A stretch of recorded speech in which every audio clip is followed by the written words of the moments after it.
Good evening. It is indeed heartening to see the captains from the hospitality, travel and tourism sector from across the country present here today. You have gathered here today to discuss the theme of hospitality as the engine of GDP growth and employment. It is indeed a timely and important subject, and I am happy that you have chosen to deliberate upon it. यही समय है, सही समय है. Despite having suffered the most during the COVID pandemic, the hospitality industry has made a remarkable comeback. My congratulations to you for achieving the same. Dear friends, I understand the hospitality industry is a vast umbrella which embraces diverse verticals like lodging and accommodation, travel and tourism, food and beverages, entertainment and recreation, and conferences and meetings. All these sectors have witnessed a robust growth with a size of about $25 billion in 2024, contributes about 7.4% to the overall GDP. The hospitality sector holds enormous potential to serve as a growth engine to India's future development.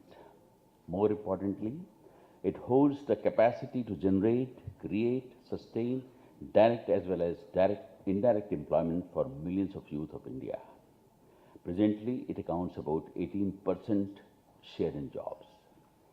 Despite its growth having been moderate due to the pandemic during the past 5 years, it is projected to maintain a combined annual growth rate of about 4.7% during the next 5 years. The consistent efforts being made under the leadership of our Honorable Prime Minister Shri Modi for making a new India will go a long way in making Bharat a favored tourist destination globally. These efforts have helped the hospitality and tourism industry immensely. Apart from an overall increase in the spending capacity of people, new airports, better train connectivity, expressways, and redevelopment of various leisure and cultural destinations have proven to be unprecedented catalysts in the development of this sector. With the advent of regional air services under UDAN and fast improving rail and road networks, it has become easier to reach locations which earlier took long to get to. The number of airports in the country has significantly gone up from 74 to 148 in the last 10 years. These include 32 international and 9 limited international airports. Helicopter services have either been rolled out or being planned in several cities and states to promote quick connectivity in states like Jammu and Kashmir, Uttarakhand, Manipur, Arunachal, Kerala, and Uttar Pradesh. This will immensely help the tourism sector in these states. New luxury trains like Vande Bharat have been launched and new expressways have made mobility easier and faster. Honorable Prime Minister has recently given a clarion call for a push and development of domestic tourism with Dekho Apna Desh. India is a vast and diverse country with so many avenues and locations which have yet not been seen by us. As a result of this, a large number of hidden destinations, particularly those in Leh Ladakh, Jammu and Kashmir and northeastern states, have begun unleashing their full potential to attract domestic as well as foreign tourists in large number. India's 7,500 km long coastal stretch is another area with huge opportunity for tourism and employment generation. The islands of Lakshadweep and Andaman Nicobar are second to none in terms of natural beauty and the tourism potential. I would request all of you to take the lead in venturing into this unexplored and pristine destination and create world-class infrastructure. If small island nations can attract millions of tourists on the strength of their infrastructure, surely we can do better. The rollout of high-speed trains like Vande Bharat and Tejas and innovations like Vista-domed coaches have changed the face of rail transport in India.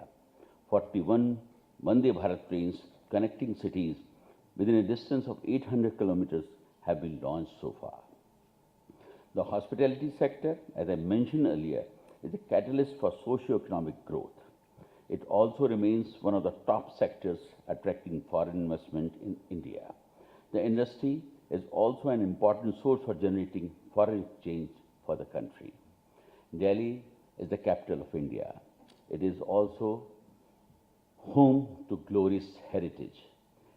It is supported by excellent connectivity. As such, it can be one of the major hubs of growth for hospitality sector. The hospitality sector in Delhi has grown remarkably in recent times. This has been mainly because of the recently hosted G20 summit.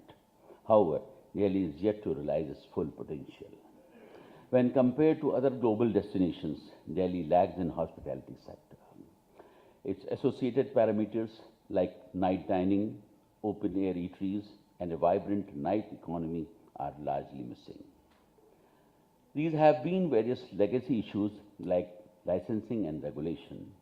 Because of these, enabling support systems have remained very restrictive and discouraging in Delhi. However, it has been my endeavor to address the issues with an open mind and sort them out. I am happy to share that we have taken many decisions to encourage and promote ease of doing business in the national capital. During the last 1.5 years, we gave permissions to 667 establishments to operate 24/7 basis. These permissions had been pending since 2016 with the local government. With my intervention, the MCD has now started granting licenses for open space dining to existing eateries. This has generated a robust response from about 300 establishments which have already started doing so. As a major reform in the old licensing regime was introduced with a modified unified portal for licensing of eating and boarding and lodging establishments in Delhi. The licenses that were earlier taking 3 years to be issued can now be obtained in just 49 days. With the modified portal in place, an applicant can now seek a fresh license or renew the older one by getting simultaneous permission from all regulatory bodies such as Delhi Police, Delhi Fire Service, Delhi Pollution Control Board, and MCD and NDMC on a single window without any human interface. The most notable feature of this portal is the provision of deemed approval of license.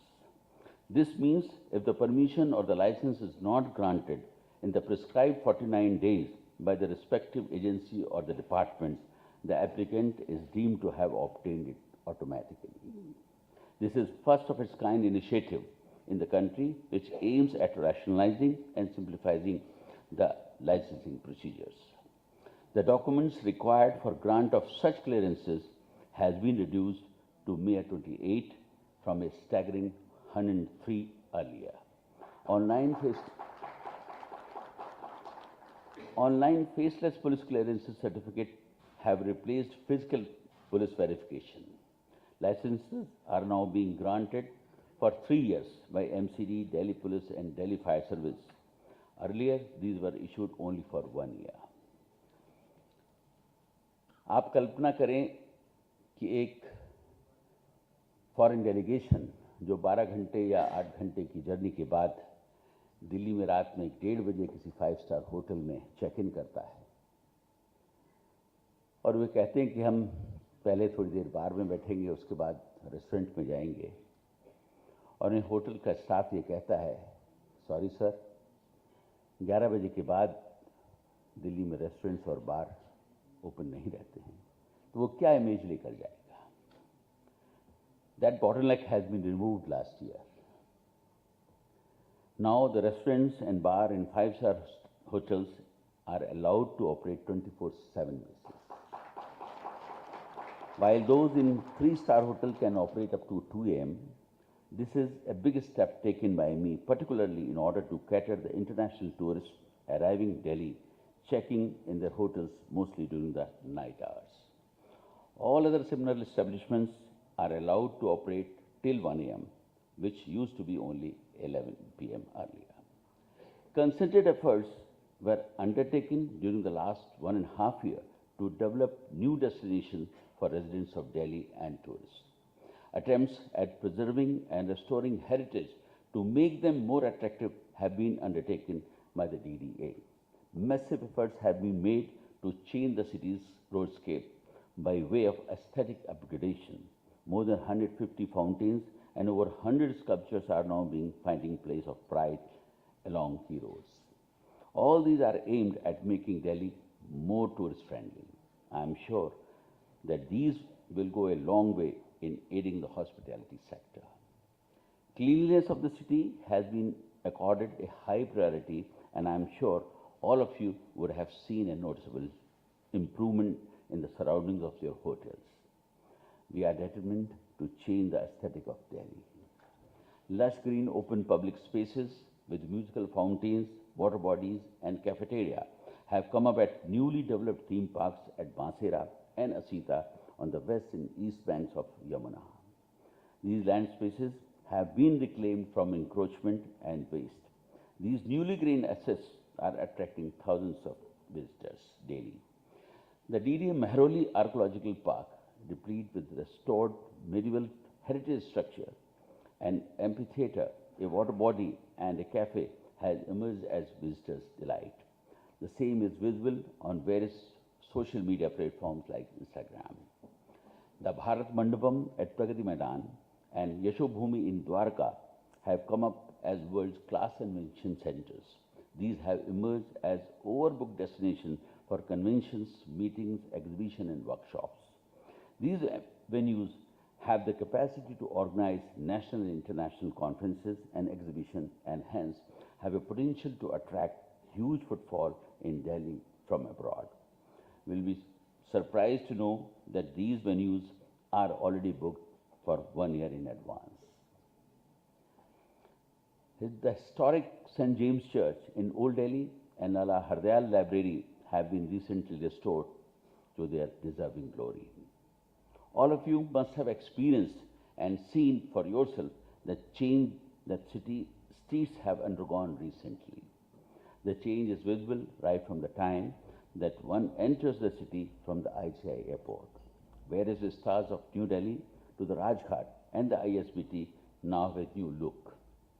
The roads of all of you must have seen are adorned with life-size statues and artifacts, fountains and vertical gardens.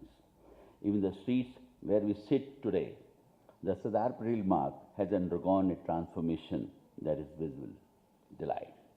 It is my ambition that all leading corporate houses, Indian and foreign, should establish hubs for their businesses in Delhi.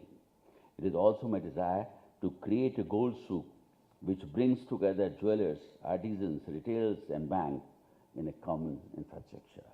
Dear friends, all these steps directly augment the hospitality sector and help all associated parameters in terms of an enabling ecosystem. Towards the end of my keynote address, I would like to underline that even as the state enables you and your businesses, there lies upon you a corresponding responsibility towards the society. I would request you to proactively come forward and partner with the government in all our efforts of enabling you.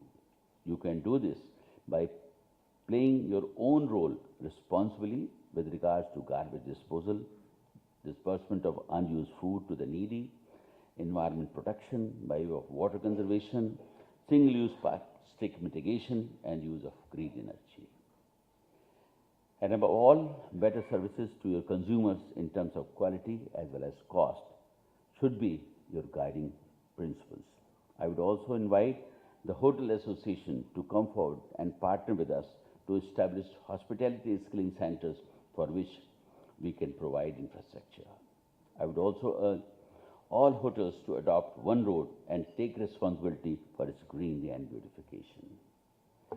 Indian hotels have established strong tradition of world-class hospitality which draws upon Indian traditions of Atithi Devo Bhava.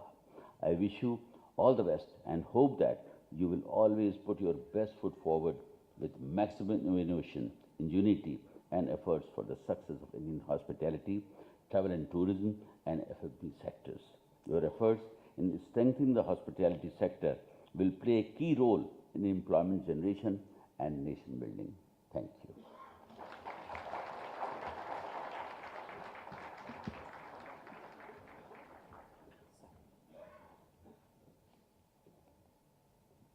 Thank you, Mr. Chitwal. May I request you to please present the token of our appreciation to Mr. Vinay Kumar Sharma ji.